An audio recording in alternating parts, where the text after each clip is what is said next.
One of the things you're going to be learning about this week is called valuation. It is such an important aspect of buying into an existing business or buying into a franchise. Because what you're going to be doing is determining what is the company worth that you're looking at buying. Now, oftentimes there will be a number that's thrown out there, but you have to do your due diligence and figure out exactly how close they are to this number being right. And then you go into the negotiation side and you figure out, okay, they say this, you'd probably come in at a little lower.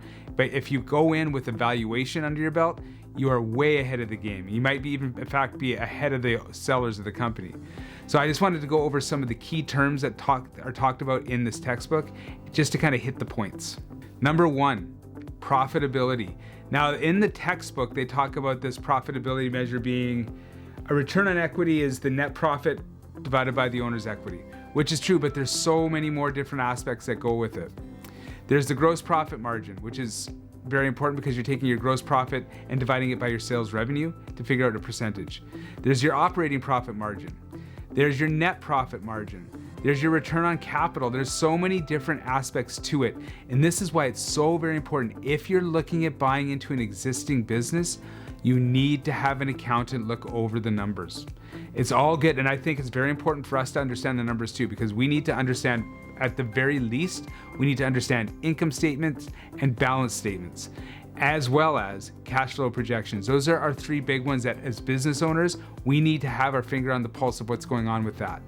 But when we start looking at possibly buying other businesses and valuations, we need to get somebody, unless you're an accountant, who actually understands these things to take a look at the numbers for you. Another one of the analysis is called the liquidity. Liquidity just basically tells us, are you going to be able to pay your bills? Is your business, is it liquid enough that if you had to close up shop, that all bills would be covered? Then there's the management efficiency. Is your business managing its money well enough that it's actually able to keep the money flowing in and out? Because as we know with businesses, we need to stay cash flow positive, which means that money needs to go out as well as come in. It's this breathing process that money has to take on. And it's just so very important that we measure that efficiency. Is the money being managed efficiently? Is your overhead, is it overhead nice and dialed in? Or are they blowing money out of the wings there on every little thing that doesn't need to be spent on? So a management efficiency ratio is very, very important. There's the debt management ratio. How much money is the company in debt, and do they rely on other people to keep their money afloat? So do they have a huge operating line, and are they already tapped into that? Do they have a bunch of investors that they owe money to? These are the things you need to look into their debt management and understand that, okay, there might be some debt here as well. It might look all well and good on paper for the profitability, but if there's huge debt that you're going to acquire when you buy that company, then that's something that you want to take into account. Cash management ratios are important too. It's a matter of your accounts receivable. How long does it take the company to actually collect the money that is owed to them?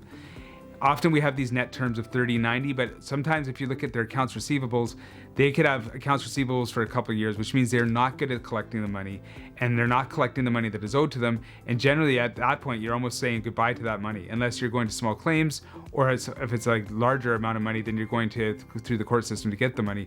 But again, is that something that you want to take on? And it might very well be. It might be something that you're willing to do to take on the risk because you see the opportunity in this for the business, and it would be good for you to look into. So those are some of the ratios that are very important. But the big takeaway from here is valuation is important. You need to have a firm understanding of what goes into a valuation, but you need to hire somebody to do the valuation for you, unless you yourself are like a certified general accountant. But I know for myself, if I'm looking into buying businesses, I'm definitely talking to my accountant, Greg, and we're sitting down and we're going through the sheets. I've gone through this a couple times, buying into businesses. I've had one where it was a good deal and one where it looked like a good deal until we started doing the valuation. And then it was an actual deal that I ended up having to walk away from. So valuation actually is a real world thing, and you need to consider taking that into account. We also need to think about the rate of return. When you finally decide to buy into the business and invest into the business, is it going to be worth it? Is it going to be a rate of return of like 10 years? Are you looking at a rate of return for 5 years? Are you looking at a rate of return of 1 year? You need to decide, and again, sitting down with your accountant, what might be a good rate of return. Sometimes these dog businesses are not worth keeping, but sometimes they can be considered to be what we call problem children, in the sense that with some work, you can actually make them profitable, but it might not be profitable right away. So it really depends on your risk tolerance. So these are some of the things that we need to consider when we're looking into our valuation. There's a lot more in the textbook as well, but I really wanted to just kind of touch on those ratios and talk about that risk management because it is so very important when you're looking into buying a business.